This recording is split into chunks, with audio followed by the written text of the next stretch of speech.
Hi, everybody, and welcome to the Dr. Psych Mom Show. Today, we are going to be talking about a common thing that happens where you promise sex that you don't end up delivering and why this can hurt your relationship. But before that, please do subscribe. My next subscriber episode coming out tomorrow is when men say that they work just to support their wives. That's some bullshit. And very similar to in my previous podcast when I talked about men when the woman tries to convince the man that he's really the one that wants the kitchen renovation or whatever it is that she really wants. Men conveniently forget lots of good things that they get out of their job when they're playing the martyr and acting like they are only doing it for their wives. That never goes well, and I want to discuss that in depth in tomorrow's bonus episode. Okay, so anyhow, back to this one. So there's a lot of times that, so here's something that happens just as background. Women think about sex sometimes, it isn't all a response of desire. Sometimes it's spontaneous desire, like when they're ovulating or when they saw some hot dude at the gym or when some song comes on that reminds them that they used to be young, or something, or when they think they're looking particularly cute or, they're just came back from the gym, they feel good about themselves, whatever the case may be. A lot of women will think about sex for a split second or for longer. Also, don't forget and this is why I say about the masturbation thing, there's a fair amount of women that are only masturbating in the afternoon when their husbands are not in the house, and then no shit, you don't want sex later, you're not 16 years old anymore, where you just discovered masturbation, that kind of just does finish it off for what you want for the day. But we're diverting into so many other previous podcasts here. If I have enough, they just become very self-referential. I got a whole web of information that I've given you. But anyhow, so there's a lot of women that then will not tell their husbands that they're feeling sexy. So then their husbands basically end up thinking that they're asexual because by the time they come home at night, the woman never ever wants sex. And she doesn't want to tell them that she likes sex during the day because she knows by the time he gets home at night, she's not going to want it because she has some self-awareness. So then basically what happens, she never ever tells him that she ever thinks about sex ever. And he ends up thinking literally that she's asexual or that they're never, that she's just not into sex with him or whatever. Those women, I do say, tell him when you think about sex. Tell him, so that he knows that there's some times that you actually feel sexy, think about sex, or if somehow you happen to think positively about him during the day, and think that he looked good that day or that he looked sexy or anything about him positive, tell him that too. So, okay, so there is something to be said about telling your husband, I was thinking about, having sex with you. That's great, in whatever way you want to say that. You can do that, that's for sure. Here's the things you shouldn't do. You should not tell him, and I can't wait till you get home later, if you know that you're not going to have sex with him later. And here's how you can tell. How often do you want sex with him later? Is it almost never at night? Then don't tell him that somehow this is going to be the magical mystery tour and he is going to get sex that night. It's not going to happen. So by you can send him the selfie if you want. Great. That's very flirtatious. Do not say tonight we're going to do XYZ unless you're going to do XYZ. Because then would you tell your son or your daughter, we're going to go out for ice cream tonight, and then when they get home from school, you say, actually, we can't. Yeah, you say, well, I might, we got to learn. Sometimes things don't always happen. Okay, how quick would your ass be in the ice cream store? Very soon thereafter, probably the next day. So if you would like to do that approach, if you want to say, oh my God, I'm so sorry. I forgot basically who I am as a human being. So I promised sex that I now don't want to do, but we're going to do it tomorrow morning. Yeah, cool. Do that. That's great. Get it in within 24 hours. If you can get it in within 24 hours, feel free to promise, because then he's just got to be flexible. That's just how life works. Of course, if you always notice that you're getting it in within 24 hours, don't promise it, right? I mean, be smart. Be like, like it's not a bad thing to be like, it's, let's say, Thursday, it's still during the work week, so you're feeling sexy during the day, he's not there. You say, I can't wait until this weekend, because man, you can do it sometime during the weekend, can't you? And then you cannot feel like you're setting him up to ask for something that then literally you're going to be annoyed to deliver, or even resentful, because a lot of women are like, well, if you would have just come home during the day. By the way, they never say that as like an option. So there's a lot of telecommuting now. So if you're somebody that feels sexy during the afternoon, you and your husband can really figure that out so that maybe he can come home during the afternoon. Wow, like, no kidding. He can do that usually if he's not, if he doesn't have a real punishing schedule. Nowadays, with telecommuting, people can work from home one day a week, or many days, or all days. So, and of course, there's also the morning. Unless you have tiny, tiny little kids, you can do the morning. So there's different things that you can do that it would be where you're not setting somebody up to look forward to something all day and then they don't get it, which is something you wouldn't want to be done to you. So there's so many women who are like, oh, tonight we're going to do whatever. And then the guy comes home and he tries to do whatever. And she's like, no. Like it's even like a funny thing that's known. So it's done on like TikTok and what have you. There's skits about it. But yet, could you imagine if the guy was like, oh, tonight I'm going to take you out to dinner. And then he gets home and he's like, no, I'm too tired. She's like, got the babysitter. She's all dressed up. And he's like, nah, fuck it. That would be such an asshole. Like, I would tell, I've never yet met a guy that has the balls to tell me in couples counseling that he did that. Because it's so bad. I would be like, what's wrong with you? That's so mean. She spent the whole day excited. She got dressed up, etc., etc. But it's the same thing in the absence of the babysitter. It's the same thing. The guy's thinking about it all day, and like, he's certainly not, it's not a throwaway line for him. He doesn't interpret it as just flirtation. He doesn't think, oh, she's saying that we're going to do this tonight, but I mean, she's like, she's just being cute. Like, I don't really mind if she can't. No, they're really in the mood to do it. They're very excited that you said it. So you got to do it. So now you may be like, well, fuck it. Then I just won't ever say anything ever. And I'll be like that first woman that you talked about where the man thinks she's asexual because she never ever mentions sex. And when I want to do it, I'll surprise him. And when I don't, I won't. Okay, like, you could do that as long as you're having sex at some regular amount of time. Let me tell you another way that people are fooling themselves. Some women think that it's like such a big deal and so outside their comfort zone and or so cute, erotic, and charming to even mention sex or send the cute picture or whatever.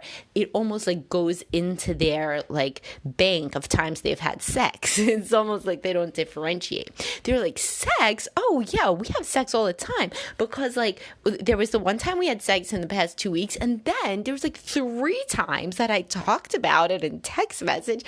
Girl, those don't count, right? Those don't count. So those are bad. Those take away from your total, because it's like 1 minus 3, because he thought there was 3 more times he was going to have sex. So now you're at -2 for the week. So that's not good. So there's, again, 2 ways around it. Send your flirtatious text messages, but refer to an actual time that you're actually going to want to have sex. And then remember, refer back to responsive desire.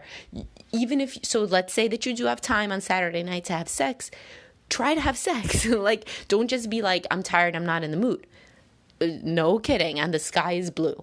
Like, if you're a woman in monogamy, you're not going to be in the mood. But if you start to try, if you start kissing, foreplay, if he gives you a massage, yeah, you may get in the mood, because that's what responsive desire means, is that you will respond most likely.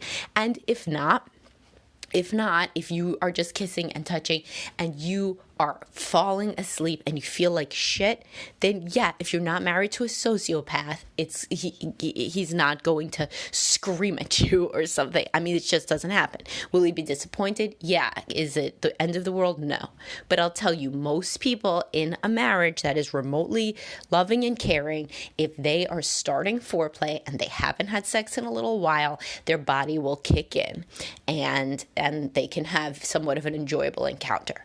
The problem problem is when there's no foreplay and there's no understanding of responsive desire. The woman thinks, here I am sitting on the couch, I'm eating my popcorn, I'm watching TV. This is the first time I've relaxed all week. Do I want a penis in me? Nah, don't. No penis, don't want it. No kidding. Like who would? Like you're sitting there, you're cuddly, you're ready for sleep. You're ready to watch your TV show and go to sleep. But if you got into the mood and there was some foreplay going on, there was some sort of understanding that women cannot just go from sitting on the couch to penis, then women can get into the mood. So all of these things link together. Obviously, the understanding of female psychology and biology, the understanding you can't go from 0 to 60, the understanding of responsive desire. And then what I'm putting in is don't make the guy upset the whole week because he feels he missed out on these various opportunities that were not real opportunities. What a real opportunity is you could tell him we want to have sex at, then give him a time that you actually can, or say we can have sex tonight if you're really feeling it, but if not, get it in within the 24 hours because then it's either today or tomorrow.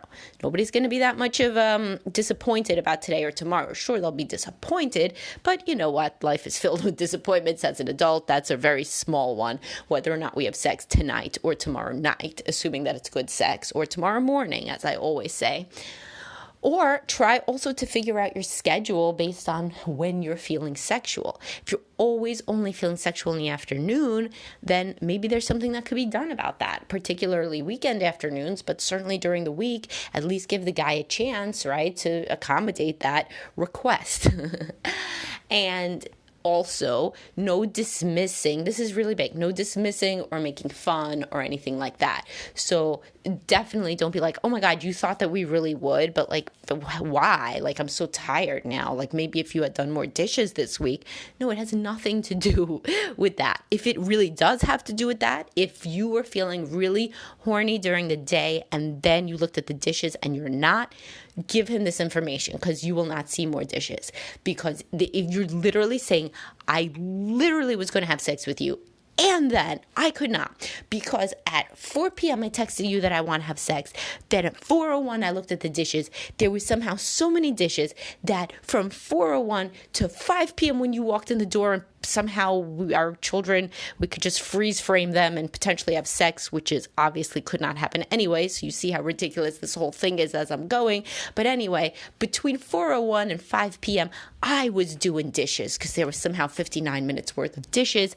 And that made me not want to have sex. If you tell him that, he's going to start doing the dishes. Or just don't do the dishes. As I say over and over and over, if you really don't do the dishes, he's going to do the dishes. Because if it's the sort of thing that's a real deal breaker, then he's going to have to do the dishes when he gets divorced, right? If you're going to leave him over it, he's going to have to do dishes in his house. So therefore, he can do dishes here to protect against a divorce. But you just can't do the dishes. You can't just be like, you have to do the dishes and then go do the dishes and then not want to have sex.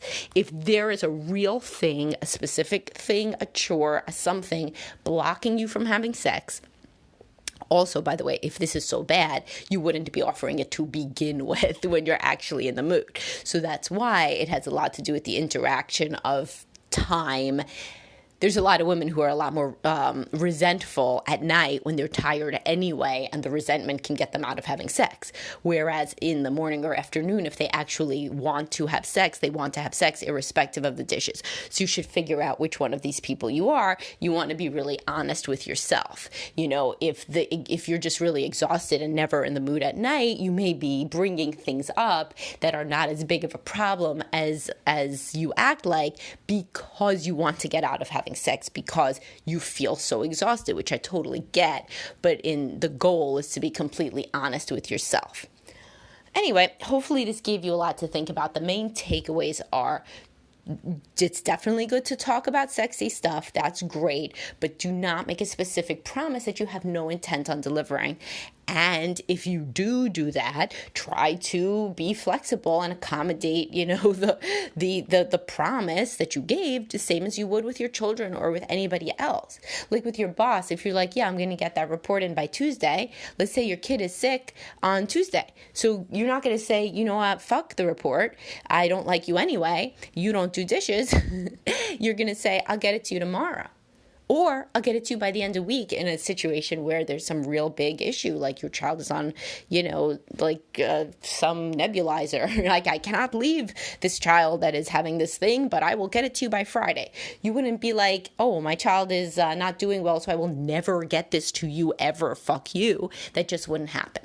So, and if you chafe with the boss analogy, I make the boss analogy constantly for men. Like when I say, why are you so difficult with your wife? Why don't you just say nice shit? If your boss said to you, hey Bob, how's your day going? You wouldn't say to your boss, it's going like shit because you didn't have sex with me last night, would you? No. You would say, it's going pretty good. It's going pretty good. Pretty good day. That's the kind of positivity to bring to your wife.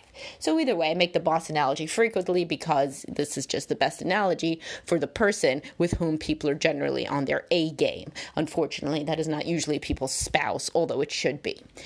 So anyhow, and the other point, of course, is if there is some long-term pattern that you could sense at the times when you actually do want to have sex, then share this information with your husband, who will be very, very happy to get the data, hopefully, and if in any way can move mountains in order to make this happen, such that you can have sex at a time when you like to have sex, which possibly he previously thought never was the time that you want to have sex.